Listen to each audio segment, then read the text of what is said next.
First, there was a girl from Carver County High School who was part cheerleader, star athlete, and the most popular girl in school, Ashley Prentice.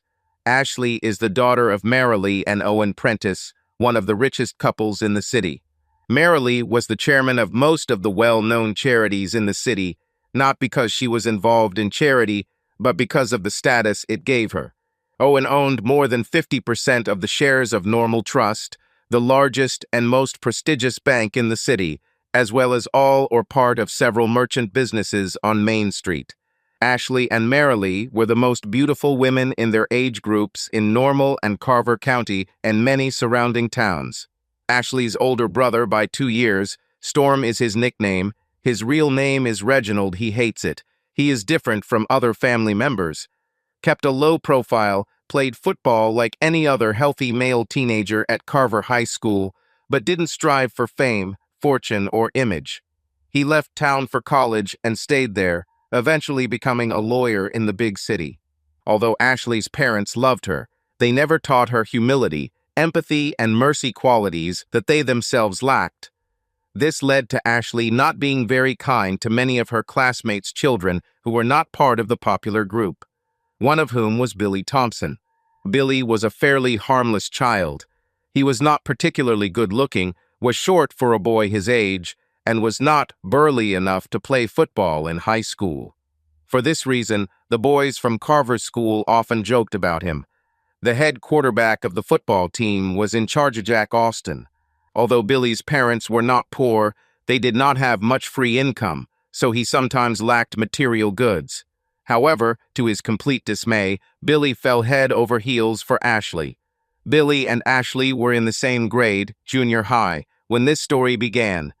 Billy's crush was not unusual, as many boys Ashley's age had crushes on her, but he was not smart enough to hide it. As a result of Billy's crush on Ashley, he was teased mercilessly by his male classmates who had not yet bullied him, despised by many of his female classmates, and made fun of by many who did not tease or despise him. Despite his position, working part-time, he saved enough money to buy tickets to the school prom and even rent a luxury car and asked Ashley to go with him, so far in advance that no one else, not even the aforementioned star, would have had time to do so. Football Jack Austin. Ashley was shocked that someone of Billy's stature had the audacity to ask her for this. Thank God he at least did it over the phone, as he would have probably shit his pants in person. This gave her time to think without showing the disdainful look on her face that would have been obvious if he had asked in person. She decided that Billy should be put in his place, so after a long pause, she began to question him in a flirtatious manner, and after some gloating said, "Yes, but I'm a little worried, Billy, that you won't have enough money to buy me a suitable boutonniere, tiara, or other items that I need." Encouraged, Billy assured her that he could if he worked longer at his part-time job and asked her to confirm that she would go with him. "We have to keep this a secret, though," she whispered over the phone, "otherwise my status-seeking mother might interfere. Also, we should only talk about this over the phone and not in person at school." Since Ashley's eyes were beyond his wildest dreams, Billy was willing to agree to all the terms. Thus began the most ruthless and lengthy prank in the history of Carver High School. Ashley talked her close friends into it in absolute secrecy, and every week or so she told Billy what she needed for prom. The list included a tiara, the first of which she rejected because it wasn't shiny enough, a stole, a pair of ugly shoes that she had no intention of wearing at all, but had simply given to the local Goodwill, various bottles of perfume and jewelry. Billy spent all the money he earned that was in his bank account as gifts from his grandparents, but he knew it was all worth it, especially since every time he saw Ashley in the hallways of school, she smiled at him, although I've never spoken to him in person. Ashley also told her arrogant mother about this evil prank. Instead of dissuading her daughter, as good parents would, Marilee just laughed and agreed to play her part in the prank. Finally, the big day arrived and Billy drove up to the mansion Prentice in a rented Lincoln with the very boutonniere Ashley said she wanted. However, when he approached the door, it was not Ashley who opened the door, but her mother, Marilee. "Hello, Mrs. Prentice," Billy stammered. Is Ashley ready? Ready for what? This was Marilee's short and rude answer. For graduation, he answered in a barely audible whisper. She left with Jack Austin half an hour ago. What makes you think that she will go with you? Marilee chuckled. Billy suddenly realized that they had played a joke on him like no one had been played on in the entire history of Carver School, and he began to cry quietly. Grow up and take this as one of life's lessons, Marilee continued caustically. But I guess you don't need this boutonniere now, and it will look great with my dress when Mr. Prince's apprentice and I go to the charity ball in the benefits of fighting leukemia, Marilee concluded, extending her hand. Completely broken and struggling to hold back his tears, Billy handed over the boutonniere, and the door immediately slammed in his face, without even a word of gratitude from Marilee. Billy drove his rented Lincoln to a remote location in the city and burst into tears. After a couple of hours of feeling sorry for himself, he finally pulled himself together and went home. His worried mother asked him what was wrong when she saw him come home early and upset, but he simply said, "I don't want to talk about it," and went to his room. Sleep didn't come for a long time, but eventually emotional exhaustion took over, and he fell into a deep, albeit uneasy, sleep. The following Monday at school, everyone who heard about Billy's cruel prank either laughed or shook their heads. Luckily, there were only 2 weeks left in the school year, so Billy withdrew into his shell and spent it not interacting with anyone, struggling to endure the laughter that came his way, especially from Jack Austin. He turned 18 that summer, and since there was no way he was going to subject himself to a year of humiliation his senior year, he dropped out of high school and joined the Marines. Typically, a high school diploma is required to join the armed forces, but a local Marine recruiter had not met his quota and filled out the education section of the form for Billy, confirming that he had been presented with Billy's high school diploma. Until the end of the summer, Billy ended up in a military camp. About 6 years after Billy enlisted in the Army, Ashley returned to normal and was engaged to Jack Austin. There were too many beautiful women at Ashley's college to hurt her ego, so she returned to normal, where she was clearly brilliant, rather than moving to the big city like Storm did. The past 6 years have been kind to Marilee and Owen. Owen became even richer than before. Thanks to workouts at the fitness studio Owen opened in Normal, a bit of cosmetic surgery and weekly spa treatments, he's well into his 50s. Marilee looked better than ever. Then a strange incident occurred in low-crime Normal. As Marilee was leaving Owen's office at the bank as they were leaving for lunch, 2 bandits with guns and masks entered Normal Trust and told everyone it was a robbery. They took the money and Marilee. For about 10 seconds, there was some kind of scuffle between Mary and Mary. When she came to her senses, she heard a baritone male voice shouting towards the cashiers, "Call 911. She turned around towards the voice and saw a muscular man about 1.80 meters tall, with a nice short beard and mustache and a penetrating gaze, holding the first bandit's pistol in his right hand, pointed at the floor. Marilee quickly realized that it was this guy who saved her life. "Thank you so much," she whispered to the muscular man, her eyes filling with tears. The muscular man didn't react at all. The first patrol car appeared 3 minutes later, and soon others arrived, as well as 2 ambulances. The muscular man met the first police officers at the entrance, showed them some identification, and when the detectives arrived, they sat on chairs in the bank teller's spare room and spoke with the muscular man. After about an hour, all the chaos finally died down, although the bank was closed for the day and the forensic scientists were still bustling around. The detectives left with bank surveillance video that appeared to show the entire incident.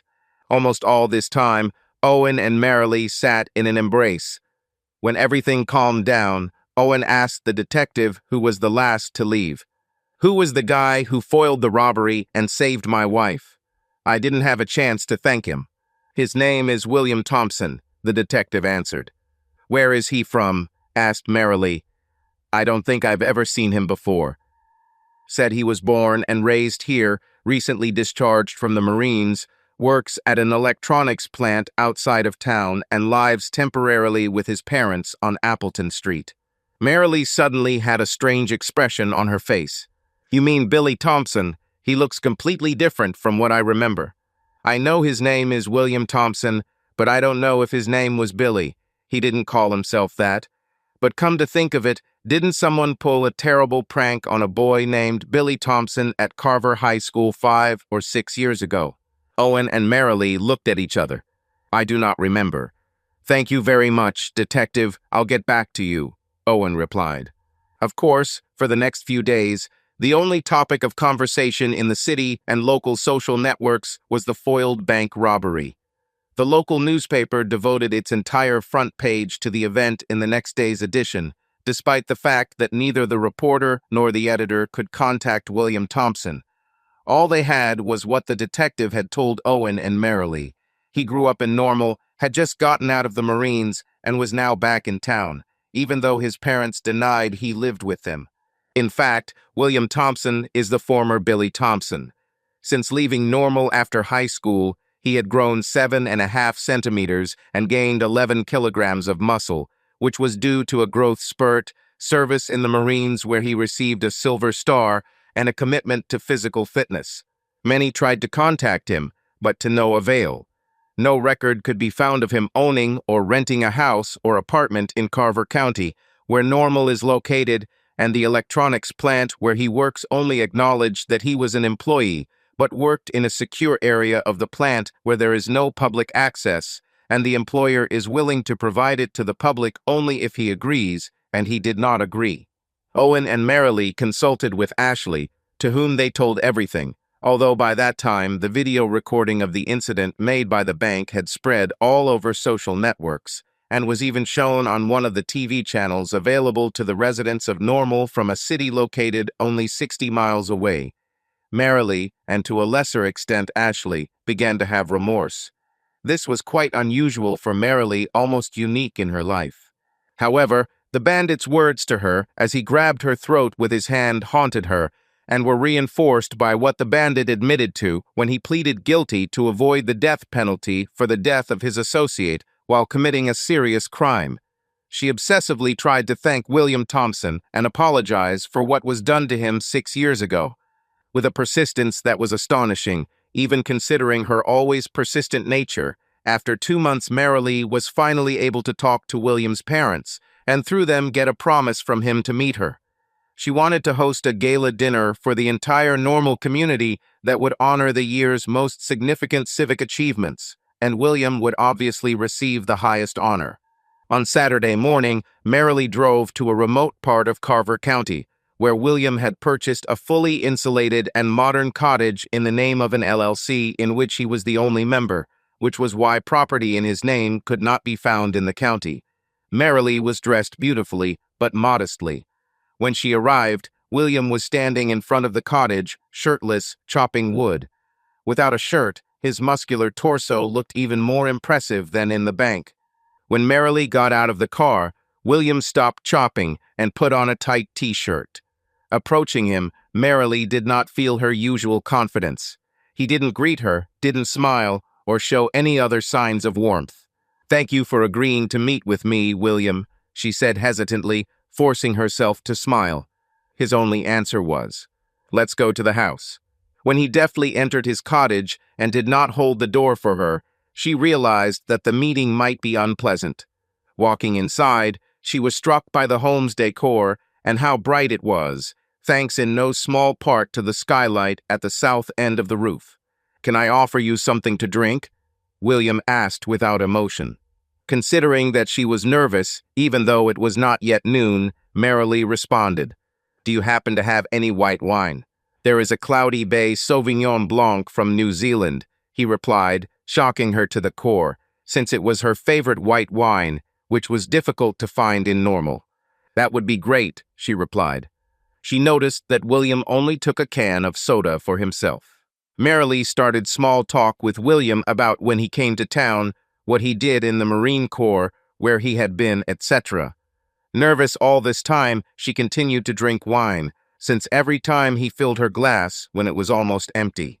While William's responses were not particularly friendly or concise, they provided a significant amount of information, including that he had actually seen combat but ended up becoming an electronic warfare specialist when his talent for electronics was accidentally discovered. After half an hour of chatting and 3 glasses of wine, merrily got down to business.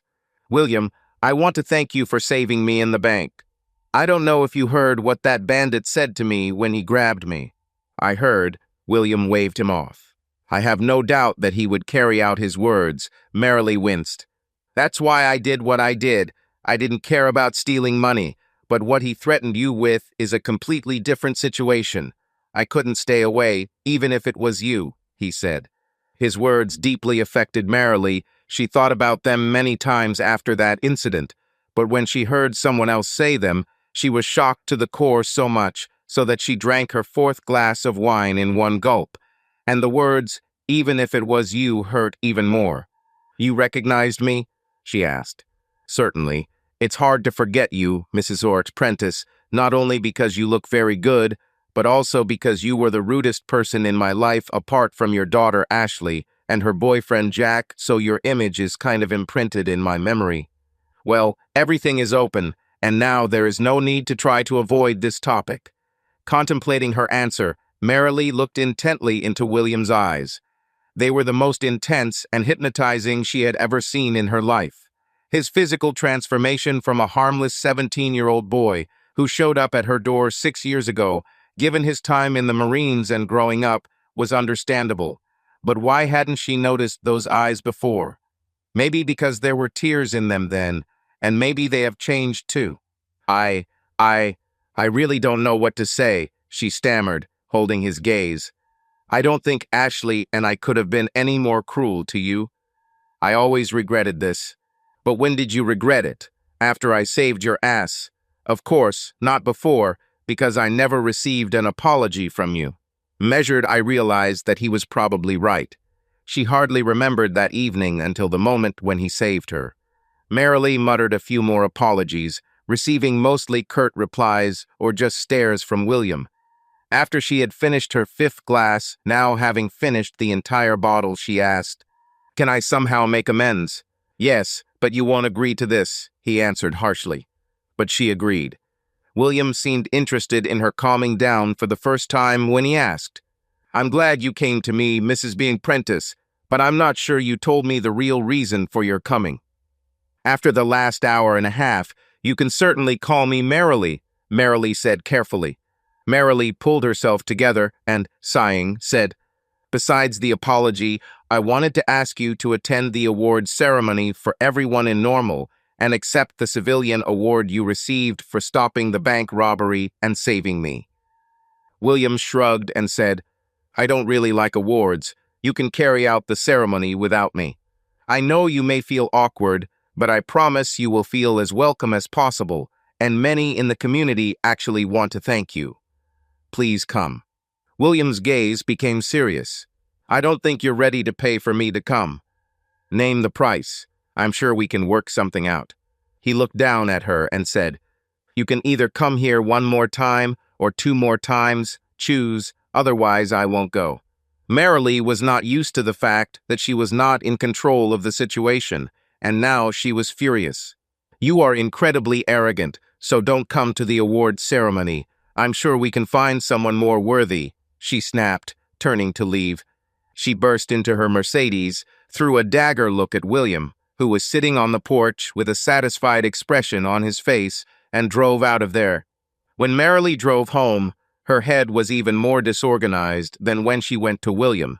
She was ashamed as never before in her life. The next few days, Merrily's thoughts and emotions were like a roller coaster. Both Owen and Ashley asked her what was going on. She gave a lame excuse that they didn't believe, but based on past actions, she didn't want to press her point.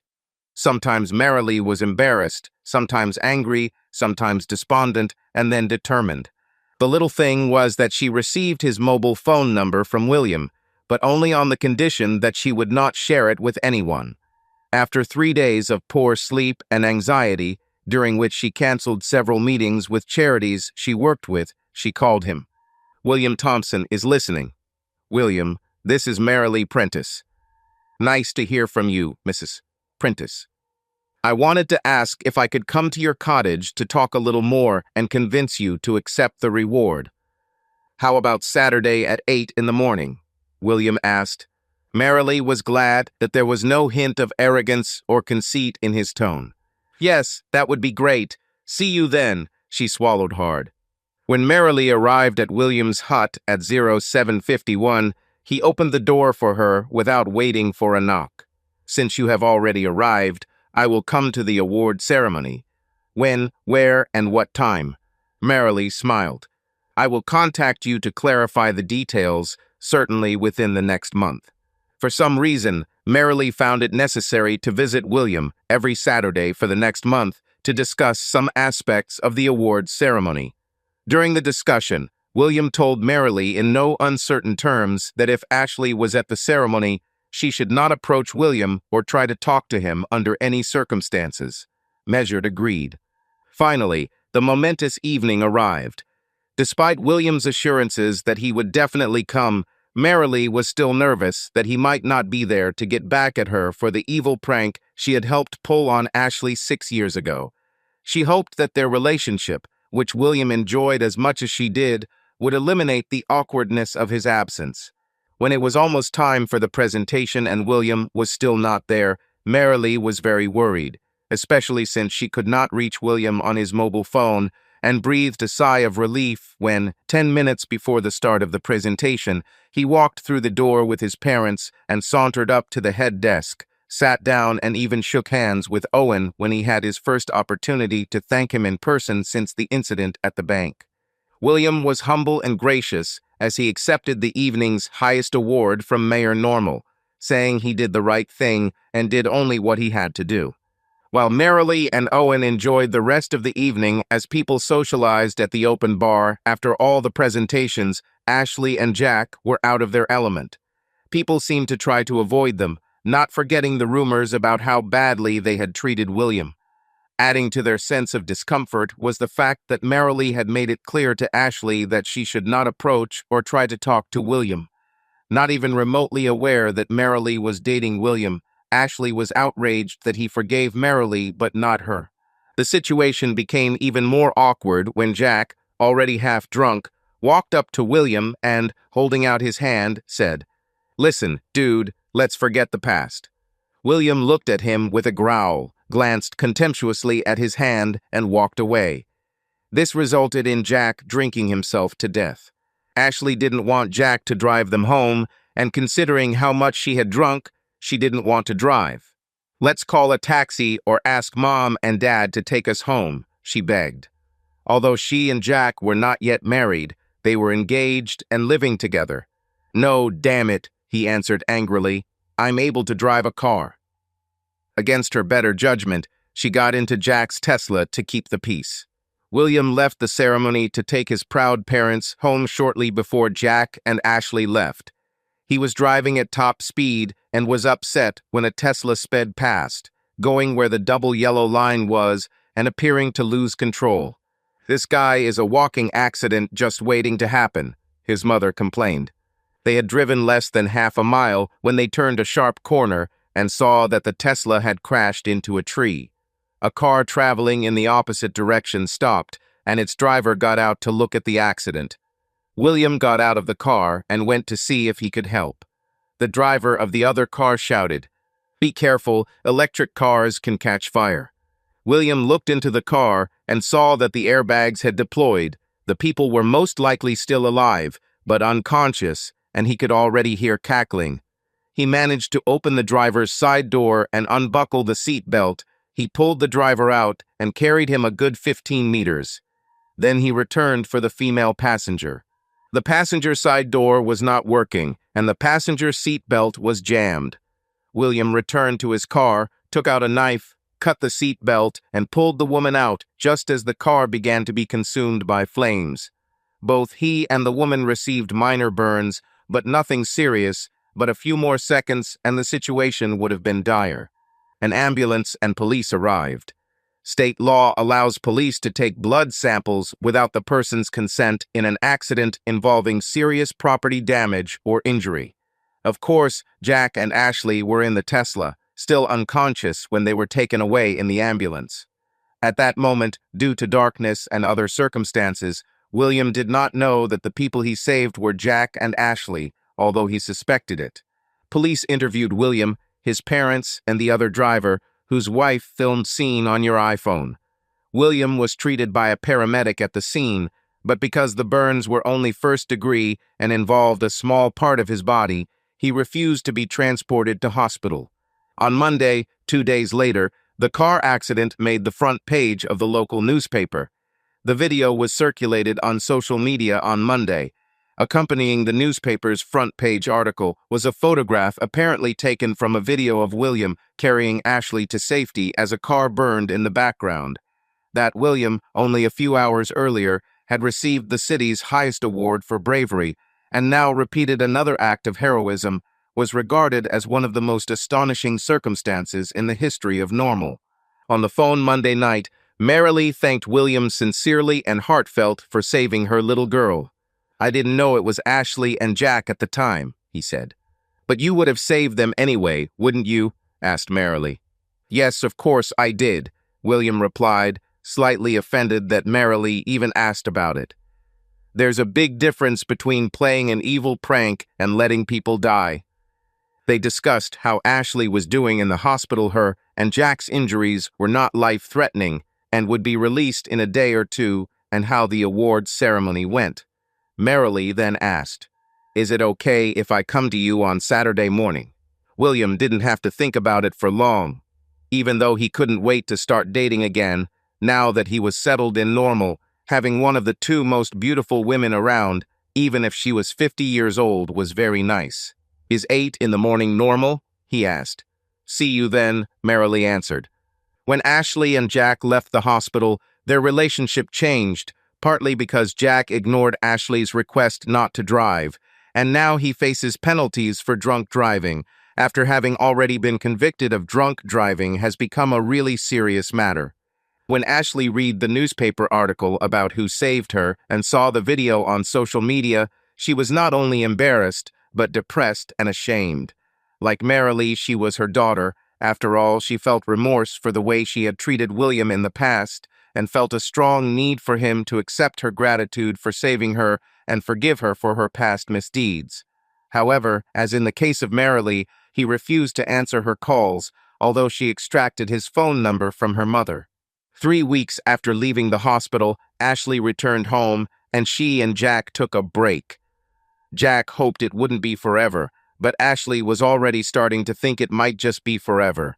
Although the initial embarrassment of being saved by William and his obvious contempt for not even allowing her to thank him had dissipated a little, she realized that until she apologized and thanked William, there would always be an emptiness in her heart. She needed absolution. Although Marilee was extremely and unnecessarily vague about how she managed to get William to forgive her and come to the awards ceremony, Ashley was able to deduce that despite his distant attitude, she visited William at his home and essentially begged for forgiveness. She suspected that there might have been an exchange of money and decided that she could at least offer to pay for all the things he bought for her in high school as part of her cruel joke. Since there were no documents confirming William's residence his parents refused to tell, his employer considered the information confidential given William's position in the company, and Marilee stubbornly insisted that she knew nothing. Ashley hired a private investigator, using money from the trust fund, which her grandparents set up for her and which she recently gained access to. Because the private investigator was able to bribe someone with traffic records and was able to place a tracker on William's car while it was parked at his parents' house, 10 days later there was an answer. The following Friday afternoon, Ashley waited in a nondescript rental car at a gas station near the intersection where William needed to turn to get to his home from the plant where he worked. A little after 7 in the evening, she saw his car swerve. She waited 10 minutes and then drove to his house. With great trepidation, she walked up the steps and knocked on the door. When William opened it, he was wearing a t-shirt and shorts. This outfit put his muscular body on full display. She had never noticed before, and his appearance had certainly changed over the past 6 years, that his eyes were more penetrating than any others she had ever seen. "I know you don't want to talk to me, William, but I beg you to let me in and talk. I swear that after I speak my mind, I will leave you alone." "How did you find me?" "Hired a private detective. I will also remove the beacon from your car when I leave, I promise." "Does your mother know that you are here?" "No.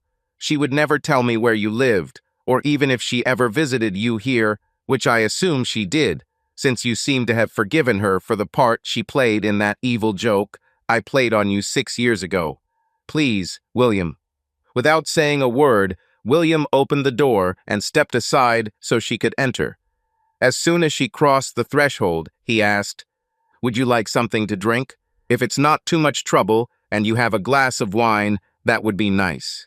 When William poured a glass from a bottle that looked like it was her mother's favorite New Zealand white wine, Ashley found the coincidence surprising but said nothing. William took himself a can of soda. Taking a sip, she drained her glass to gather her courage. William immediately refilled it. She began, "First of all, I want to sincerely thank you for saving my life. Jack was stupid for driving drunk, and I was just as stupid for letting him do it. I broke up with him, and I'm unlikely to resume the relationship." "I don't care," William replied, causing her throat to tighten. I think not," Ashley stammered, losing what little self-confidence she had when she entered. "Be that as it may, this is the absolute truth. You saved my life, and I am very grateful to you." Without waiting for any reaction from William, Ashley swallowed and continued. "I was a narcissistic bitch in high school. I was a terrible person, but the worst thing I ever did was the evil prank I played on you. It was vile, disgusting, terrible, and every other negative word you could use to describe it. I want to make amends. First, I want to reimburse you with interest for 6 years, all the money you spent on me. Please let me do this." "For what?" "Because it will, at a minimum, improve your financial situation, and it will help me feel better." "Is this just about you again, Ashley?" No, William," she answered, draining her glass again, tears streaming down her cheek. "I swear, I want you to forgive me. It will help you as much as it will help me." "Why do you think that I am able to forgive?" "Because you have turned into a strong, handsome, confident man, and because you forgave my mother." "Do you think that since I forgave her, I should forgive you too?"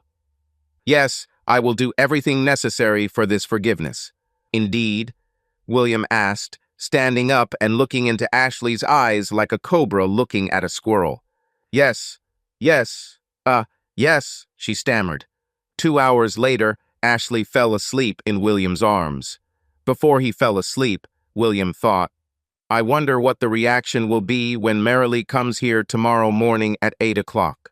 With a smile on his face, he fell asleep. Subscribe to our channel so that your second chaff doesn't cheat on you, and go ahead and listen to the next story, because this story is nothing compared to the next one. If you're under 18, don't even think about listening to the next one.